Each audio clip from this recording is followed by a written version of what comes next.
There's a funny thing about people who say vanilla, vanilla this, vanilla that, vanilla is so plain. You know that vanilla is one of the most popular flavors in the world? If you combine it with different things, it makes it really good. Vanilla Coke, vanilla dipped cigars. It's a really good thing to mix, right? So if you mix something like this 2019 Toyota Camry with a hybrid power plant, you stand to have a vehicle that's pretty impressive.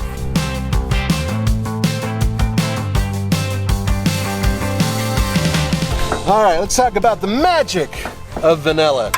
Because, yeah, this is a hybrid power plant. There is a 2.5 liter 4-cylinder in there, and there's also an electric motor. When you combine them together, you get 208 horsepower. That's not too bad. It actually gets up and goes fairly quick. It is connected to an eCVT, an electronically controlled, continuously variable transmission. The thing is, once you get it moving, it doesn't sound too bad. It's actually fairly quiet.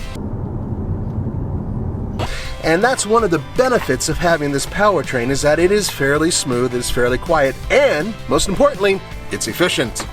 Indeed, vanilla gets damn good gas mileage. 46 miles per gallon combined in this trim. You want better mileage? You actually can get better mileage out of the base model LE. They're saying over 50 miles per gallon. That is impressive. Now, as I've been driving it back and forth from Boulder to Denver, Colorado, I've been averaging around 42 miles per gallon, and that's primarily based on the fact that I drive like a schmuck.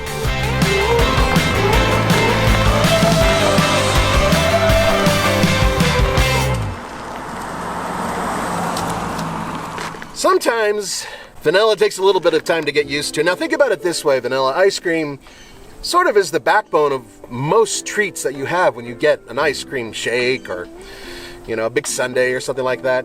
So think about it that way. This is a Camry, but it has things to add for a different look, for a different feel. It still has that really cool Camry hood. I really do like the bends and curves that they put up here. It does give it an extra sense of sport. This isn't so bad, but what happened? Oh my God. Look at this. 1, 2, 3, 4, 5, 6, 7. This is like an extra gilled fish out of a science fiction movie. It doesn't make any sense to me. And not all of these slots are functional either. Someone got a little too crazy with the styling pen, I'd say. Look, the bottom line is that it does look like a different grille than other Toyota Camrys. But man.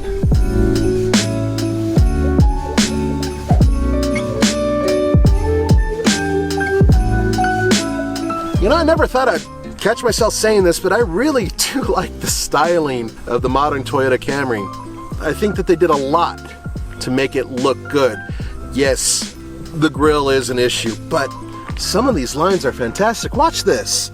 They have this one line that goes all the way up, cascading down here through the door sill, and it follows it all the way up here.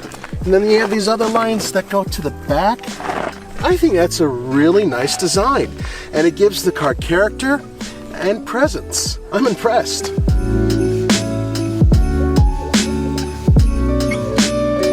Well, in the back, it certainly looks like a Camry, and it certainly says it in big letters. The thing is that not a whole lot going on back here, right? But there is one thing you should notice, and that is throughout the vehicle, if it doesn't say hybrid in one spot, then it's going to have blue accents on the badging. Because blue means hybrid. Green? Nah, not even green. Red? Hell no. Not red. Blue. Blue is hybrid. Get a load of that. That is 15.1 cubic feet of cargo space. And those seats fold. Now here's the reason why that's interesting. Because even though it's a hybrid, you're not losing any trunk space. They put the batteries down there under the rear seats, so it's not in your way and you could put stuff in here. But there's more, because some vehicles that have a hybrid power plant and have batteries, well, usually it means that they lose their spare tire. Not in this case. Look at that. Get yourself a donut. Yeah, that actually works out pretty good, doesn't it?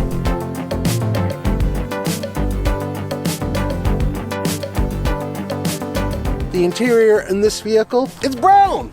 and it's nice looking. And there's even a neat little off-brown stripe in the back seats. Yep, most importantly though, might be one of the most comfortable interiors in a car in this class that I've sat in, and that's including the Honda Accord Hybrid. I think that this is a more comfortable place to sit and spend time. There's not a ton of amenities in here in terms of high tech. It's very standard actually, but look at this. I think this is actually quite nice. It's striking. The overall materials are quite good.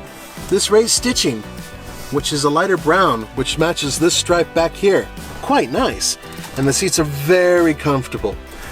This is an exceptional place to sit, and the more I think about it, the more I think that if you're looking for the ultimate high-level Uber or Lyft car, this might be it.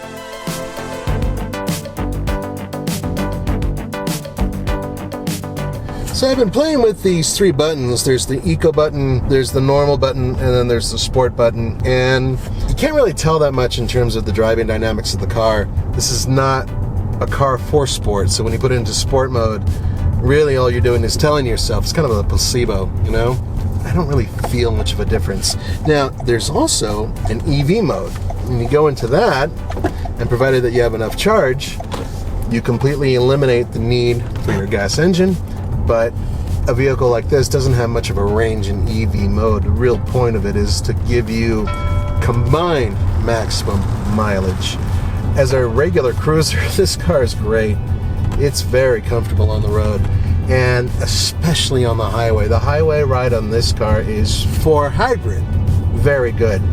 Probably the first thing I would change on this car if I owned it would be the tires, to have something a little bit grippier or perhaps quieter. But by doing that, you do sacrifice a little bit of MPG, and that's the whole point of this car, right? Is to get really good MPG in a comfortable, reliable package, right?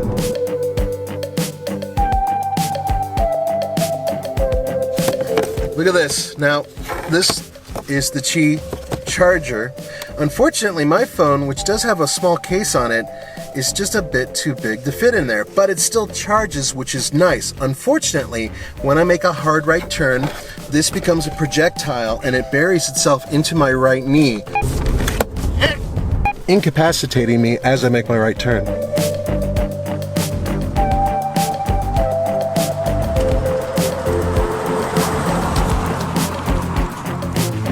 So I'm 6'1", and I'm sitting behind myself, and I have a ton of space.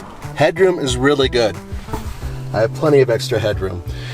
The overall feeling in the back seat is quite comfortable. This is very roomy, and once again, slightly more comfortable than the Honda Accord Hybrid.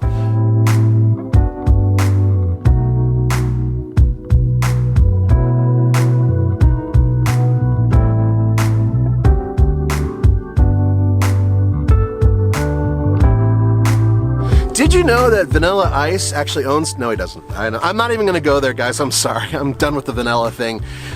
But I really do like the car for what it is. For the consumer out there who's looking for something that gets amazing mileage, is incredible on the highway, is decent on the streets, and is a Camry, which means it has all that cachet, the reliability, the resaleability.